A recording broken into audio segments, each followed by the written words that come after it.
रसूल अकरम शाह बनी आदम सल्लल्लाहु तआला अलैहि वसल्लम का फरमान आलिशान है, जो क़यामत के दिन 5 चीजें लेकर आएगा उसे जन्नत से ना रोका जाएगा। फिर आप अलैहिस्सलाम ने उन 5 चीजों में मुसलमानों की जमाअत की खैर खाई का भी जिक्र फरमाया।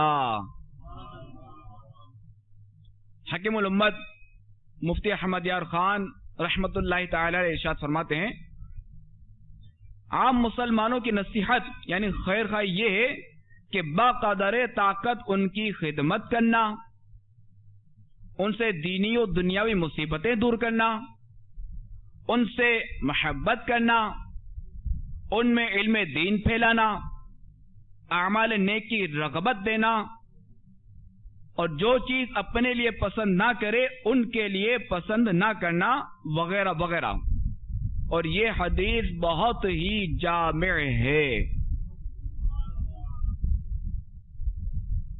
मीठे इस्लामी भाइयों और मदनी चैनल के नाजरीन, क्या हम मुसलमानों के खैर खा हैं? क्या हम अपने अंदर मुसलमानों की खैर खाई का जज्बा रखते हैं? क्या हम बाक़दर ताकत, बाक़दर इस्तिताअत अपने मुसलमान भाइयों की खिदमत का क्या जज्बा रखते हैं? क्या हम अपने दिलों में अपने मुसलमान भाइयों के लिए मोहब्बत पाते हैं? क्या हम दर्स बयान या इनफरादी कोशिश के जरिए अपने मुसलमान भाइयों को नेक आमाल की तरगीब दिलाते हैं? ये हमें गौर करना चाहिए। जब गौर व फिक्र करेंगे तब हमें पता चलेगा।